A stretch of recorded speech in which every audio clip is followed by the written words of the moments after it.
These Rockets may be young, but they are ready. Keep hearing a lot of people say, too young, too young, too young. They need more veterans, too young. I hear it so much, I feel like I'm watching Boys in the Hood again. You know, it was a song on the Boys in the Hood soundtrack. As a matter of fact, you hear this song on the it's not the opening scene, but it's in the first act where Doughboy, they had the party in the backyard, the barbecue for Doughboy who just got released from jail, and you hear that song "Too Young."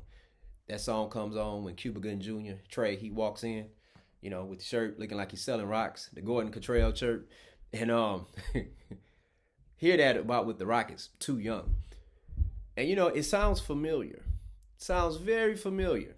As you know, I'm a Houston Rockets fan, Texas fan, Astros, Seahawks fan. You know what I'm saying? That's who I rock with. And man, it's over 10 years ago. The Seahawks, the Legion of Boom, and all those young players they had won the Super Bowl, dominated the Denver Broncos. Everybody's like, this team is too young. This team is too young. You had Russell Wilson in year two, year three? Not Russell Wilson in year two. All right, Richard Sherman year three, Cam Chancellor year three or year four, Byron Maxwell year 2 or 3 or something like that. You had some veterans. You had Michael Bennett, Cliff Averill, but they were still young as well. They like 27, 28 years old. Who else? Marshawn Lynch, a veteran, but still young. Beast Mode was probably about 26, 27. Probably like in year 4. Yeah, because, you know, he got drafted by Buffalo. And, you know, a lot of young players. You know what I'm saying? Bobby Wagner in year 2. Okay? So you had all these young players. Everybody saying they too young, they too young, they too young. They young and hungry. Go listen to Les Brown. He talks about being young and hungry. You got to be hungry, man. And you pull that film and you see those Seahawks playing, they all over the place. That's how these Houston Rockets are. They young and they hungry. Okay, you think they too young? Think that they're too young. And watch what they do.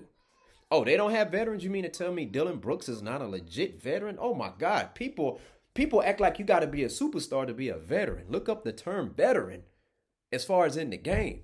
You're there to help the young ones how to be professionals. How to be professionals. That's why it's valuable to have a Dylan Brooks. Say whatever you want to say about Dylan Brooks in Memphis.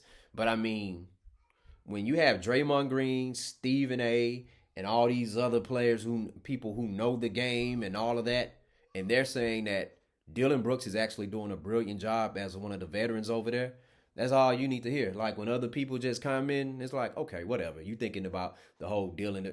Let me tell you something.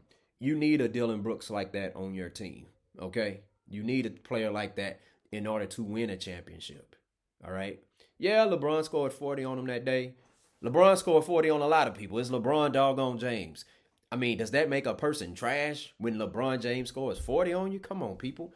But you got Dylan Brooks, Fred VanVleet, who is a champion. I know he came off the bench on that championship, but guess what? As a Houston Rockets fan, Sam Cassell came off the bench as well, and he was very vital to the Rockets winning the championship. Also, I know Andre Iguodala came off the bench for the Warriors. He was very important in their championship. All right? So, come on, man. What are we talking about? Tony Kukoc came off the bench for the Bulls. Very important to their championship. The list goes on and on and on and on and on and on. All right? And he's in his prime, but his leadership means a lot with this team. Steven Adams. Man, Steven Adams is the ultimate professional, man.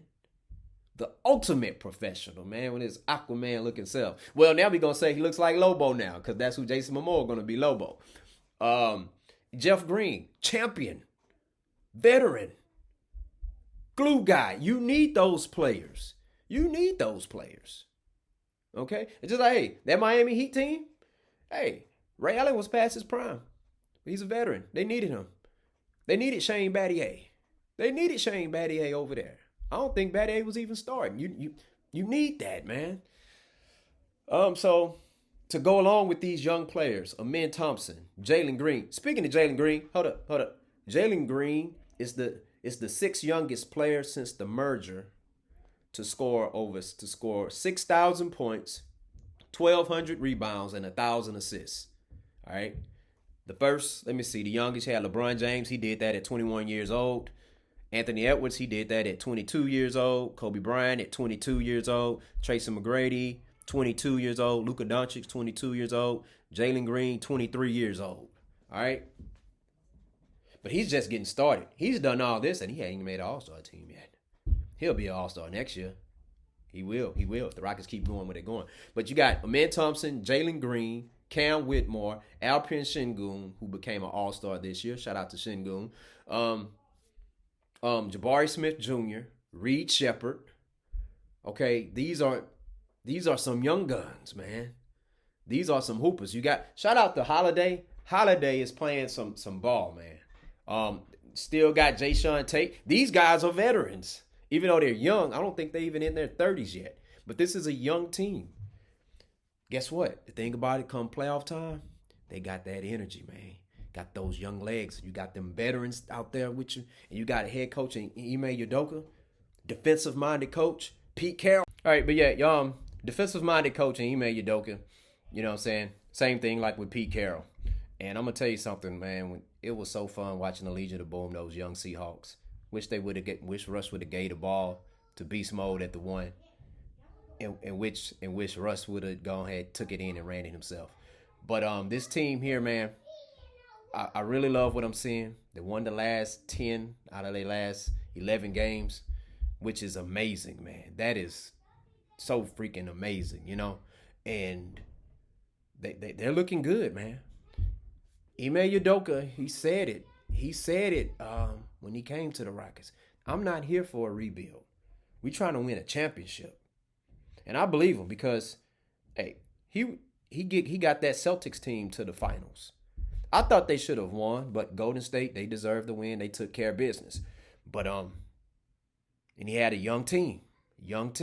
I saw in Gil's Arena about a couple weeks ago. They said he thinks this Rockets team is that Celtics team 2 years before they won a championship. And I can see the similarities, but we won't know the true assessment until we see what they do in the playoffs. And that's when the lights are going to be all on this team. All right.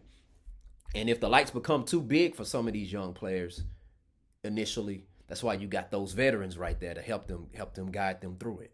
But I think right now, this is the year. This is the year for them. Okay? They can do it. I will not be surprised if my Rockets win the championship, man. Like I say, Rockets in 6. Let me tell you something. The Spirit doesn't have me saying Rockets in 6 just to say it. Okay? I'm not saying it just to say it. It's what I'm feeling. But as we know, a lot of times feelings doesn't translate into truth. But I'm just saying, but I'm loving what I'm seeing with this Rockets.